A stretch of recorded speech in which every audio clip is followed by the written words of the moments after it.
Le vieillissement de la population marquera la population du Québec durant les 25 prochaines années. Le nombre des personnes âgées de 80 ans et plus connaîtra la plus importante hausse puisqu'il sera multiplié par 3 au cours de la même période. Les aînés reçoivent des soins ambulatoires, des soins à domicile, des soins hospitaliers et des soins de longue durée. Au Québec, la population hébergée représente environ 4 % des 65 ans et plus, soit 35 000 personnes. Au cours des dernières années, l'autonomie des personnes âgées hébergées a considérablement diminué. Elles nécessitent beaucoup plus de soins. Elles présentent des problématiques complexes, tant sur le plan physique que cognitif. Malgré le fait que le centre d'hébergement soit considéré comme le milieu de vie des personnes hébergées, il n'en demeure pas moins qu'elles s'attendent à ce que leur état de santé soit surveillé de manière rigoureuse, sans normalisation ni banalisation. La polypathologie, qui caractérise bien souvent le profil clinique des aînés hébergés, requiert un plan thérapeutique infirmier et des plans d'intervention adaptés et complexes. Enfin, on ne peut passer sous silence les nombreux défis posés par la gestion des symptômes psychologiques et comportementaux reliés à la démence auxquels sont exposées les infirmières quotidiennement. Il est important de noter que plusieurs de ces problématiques peuvent également se retrouver chez les aînés hospitalisés et chez ceux recevant des soins à domicile. La loi modifiant le Code des professions et d'autres dispositions législatives dans le domaine de la santé définit, pour l'infirmière, un champ d'exercice et des activités réservées qui reflètent l'évolution des compétences acquises au sein de la profession et un rôle accru des infirmières en matière de santé. Ces responsabilités s'inscrivent quotidiennement dans l'agenda des infirmières qui travaillent auprès d'une clientèle âgée.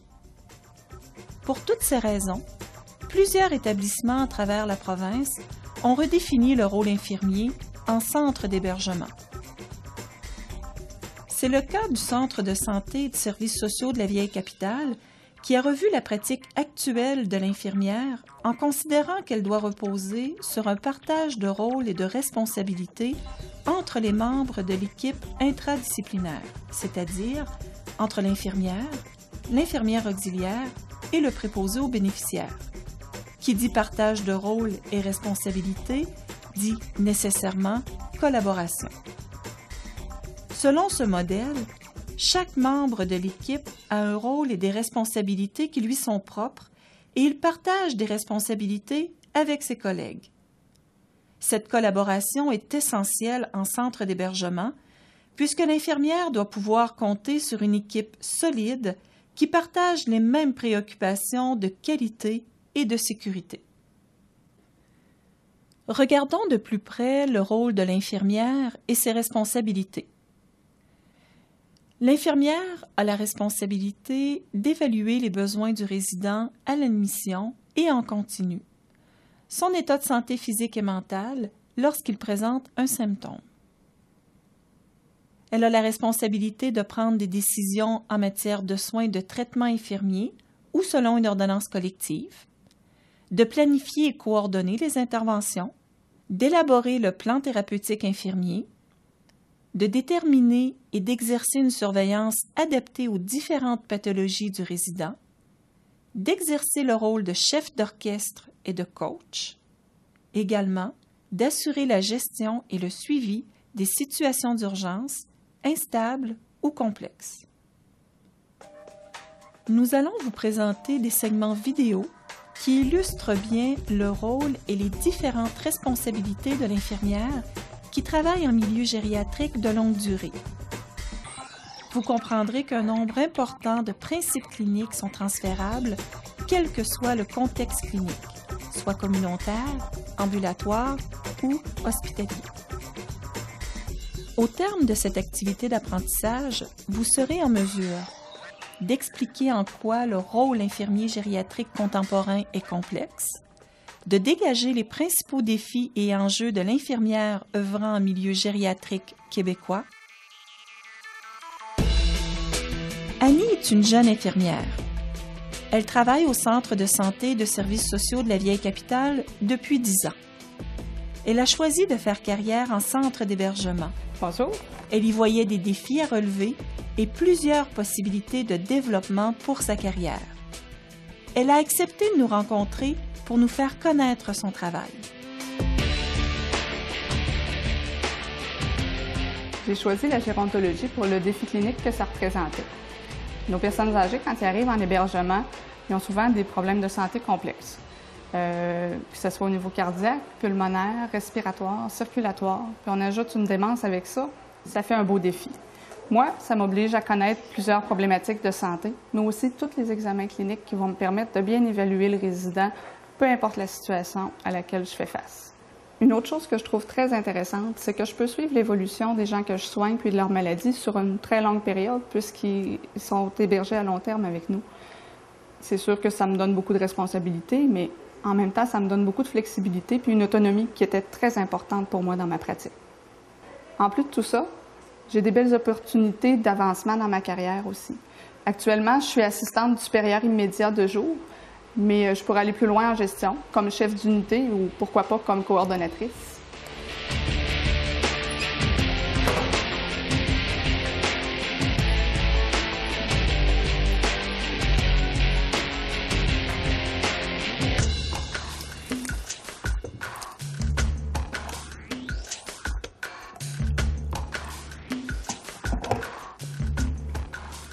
Je me rappelle, quand j'ai fini mon cours de soins infirmiers, les professeurs ont fait un tour de classe pour savoir vers quelle spécialité on allait se diriger. Sur 36 étudiants, on a été seulement 2 à oser avouer qu'on allait aller vers les soins de gérontologie. Nos collègues ne comprenaient pas du tout ce choix-là. Ils nous disaient qu'on était bien trop bonnes pour aller travailler avec les personnes âgées.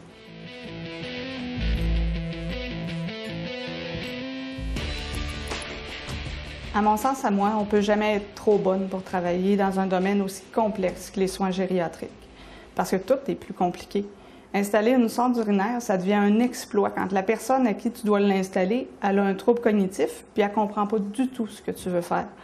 Une DRS, ça peut se présenter par une chute, une infection urinaire ou une hypoglycémie par un trouble de comportement. Les symptômes typiques qu'on nous apprend par rapport à la clientèle adulte, ils ne se présentent pas nécessairement comme ça avec la personne âgée. Puis c'est important aussi de souligner que c'est tout honneur d'accompagner une personne âgée, puis sa famille aussi, à travers toutes les inquiétudes du quotidien, que ce soit par rapport à ses maladies ou éventuellement par rapport à son décès. C'est satisfaisant de savoir que tu fais une différence dans les moments les plus importants.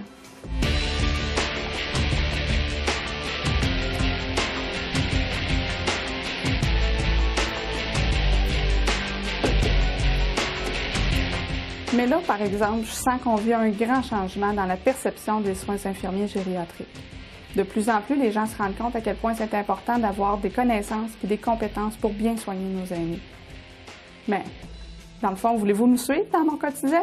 Venez avec moi. Mon équipe m'attend justement pour le rapport.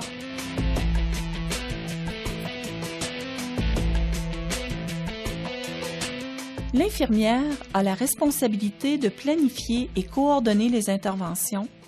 Elle émet des directives claires à ses collègues infirmières auxiliaires et préposés aux bénéficiaires. Cette responsabilité est d'autant plus grande en centre d'hébergement puisque l'infirmière doit coordonner les soins d'un groupe d'environ 35 résidents le jour, 70 à 75 le soir et 90 à 100 la nuit. Le travail d'équipe est essentiel et la rigueur clinique de l'infirmière qui émet les directives l'est tout autant. Dans l'équipe 1 aujourd'hui, Danielle, oui, on va regarder pour Madame Gingras. Ça me prendrait des signes vitaux pour elle. Signes vitaux complets, tension, pouls, saturométrie, s'il te plaît. Si jamais il y avait quelque chose de particulier, j'aimerais ça que tu me le dises. Moi, je vais la voir tantôt. Je vais lui faire un examen respiratoire. Pour M. Couture aussi, que la température qui va être à surveiller régulièrement. Il y a déjà du Tylenol régulier, mais si jamais il y avait un changement dans son état général, dis-moi-le aussi, on va pouvoir appeler le médecin. Dans l'équipe 2, Ginette, pour Madame Laviolette, Elle a un rendez-vous ce matin de contrôle chez l'audioprothésiste. Il faut qu'elle soit prête pour 9 h. Prépare sa médication du dîner aussi parce que sa fille va l'amener au centre d'achat après. Pour Mme Vachon, on a eu une équipe interdisciplinaire hier. L'ergothérapeute va revenir ce matin pour évaluer son positionnement au niveau du fauteuil. Puis moi, j'ai discuté avec la nutritionniste. On va revoir ensemble son alimentation pour le plus possible améliorer les choses au niveau de sa plaie rapidement. C'est ça pour aujourd'hui, un rapport. On commence notre journée. Le champ d'exercice confère à l'infirmière une grande autonomie professionnelle et reconnaît son jugement clinique, notamment en matière d'évaluation de l'état de santé physique et mental. On m'a dit que vous n'aviez pas passé une bonne nuit. Évaluer signifie avoir la capacité de porter un jugement clinique juste et perspicace selon la situation d'une personne à partir des informations dont on dispose. Ils m'ont dit que vos poumons savaient... Cette responsabilité est d'autant plus importante en centre d'hébergement puisque la présence médicale est limitée. L'infirmière doit donc être précise dans son évaluation. Cette évaluation, qui se doit d'être complète et pertinente, lui permettra de juger de la gravité de la situation et des étapes à suivre pour la prise en charge du résident. Voici quelques exemples de questions qu'elle doit se poser. Est-ce qu'on attend la prochaine visite médicale? Est-ce qu'on augmente le niveau de surveillance clinique? Est-ce qu'on doit communiquer immédiatement avec le médecin? Ou doit-on transférer le résident à l'hôpital? L'infirmière qui travaille en milieu gériatrique doit exercer le rôle de chef d'orchestre et de coach. Elle doit veiller à la qualité des soins qui sont dispensés par l'équipe, exercer un leadership clinique et assurer l'implantation des différents programmes de prévention des infections et de gestion des risques. Attends un peu, Marie-Ève. On va replacer Mme Dion comme il faut, parce que comme elle est placée là, elle est trop glissée vers en avant. Il faut qu'on la place bien comme il faut au fond de son fauteuil pour pas qu'elle risque de s'étouffer. Puis en plus, je vais te faire asseoir parce que c'est meilleur pour ton dos à toi, puis t'es plus à sa hauteur, ça va mieux. Fait que viens, on va la replacer. Bon, bon après-midi. Est-ce qu'on est prêt pour notre réunion? Vous êtes prêts? Oui. On peut faire ça? OK. Donc, le sujet de la réunion aujourd'hui, ça va être simple. Guy m'a remis nos rapports d'indicateurs cliniques. Au niveau des mesures de contrôle, bingo, on n'en a rien qu'une, c'est au niveau du positionnement pour Mme Mercier. Par contre, là, au niveau des chutes, ça a un peu augmenté. J'aimerais ça qu'on voit ensemble pourquoi que ça a augmenté puis comment on pourrait améliorer les choses. L'infirmière a également la responsabilité du suivi infirmier des personnes présentant des problèmes de santé complexes, ainsi que l'ajustement du plan thérapeutique infirmier. Oui, bonjour, Mme Moisan. C'est Annie, l'infirmière de Sacré-Cœur. Je vous appelle pour vous donner des nouvelles de votre mère. Comme je vous en ai parlé ce matin, elle était essoufflée cette nuit, elle a moins bien respiré. Je l'ai réévaluée tout à l'heure, j'ai tenté quelques interventions selon les ordonnances là, que j'avais déjà. Mais comme la situation continuait de m'inquiéter, j'ai préféré appeler son médecin traitant, puis on a modifié sa médication. Je continue de l'observer étroitement, puis si jamais son état ne s'améliore pas là, comme on voudrait, bien c'est pas impossible que je la transfère à l'hôpital. Oui, absolument. Oui, c'est sûr que je vais vous aviser de toute façon. Oui, parfait. Merci. En centre d'hébergement, l'infirmière est responsable de plus d'une trentaine de résidents. Elle ne peut prodiguer les soins à tous les aînés. Elle partage donc cette responsabilité avec l'infirmière auxiliaire. Pour ce faire, elle s'occupe des cas plus complexes, notamment en fin de vie, lors de dynamiques familiales plus difficiles ou d'un suivi de soins de plaie dont l'évolution n'est pas satisfaisante. La loi lui confère la capacité de décision en matière de soins et de traitement infirmier. L'infirmière est la professionnelle responsable, entre autres choses, d'établir et d'ajuster le plan de traitement des plaies ou de la peau. Tu as raison, Lucie. Les plaies présentent vraiment des signes cliniques d'infection. Il va falloir probablement aller plus loin. et les directives de l'infirmière sont alors consignées au plan de traitement et au plan thérapeutique infirmier. Bon, mon suivi est fait. Espérons que ça va rentrer dans l'ordre. Vous savez, même si vous ne faites pas carrière en centre d'hébergement, ce que vous venez d'apprendre en côtoyant cette clientèle va vous servir et vous accompagner à chaque jour, quel que soit votre lieu de pratique. Alors, vous l'avez vu que le rôle de l'infirmière qui travaille dans un milieu gériatrique, c'est complexe et très particulier. Qui oserait encore venir me dire que j'étais trop bonne pour travailler dans un centre d'hébergement?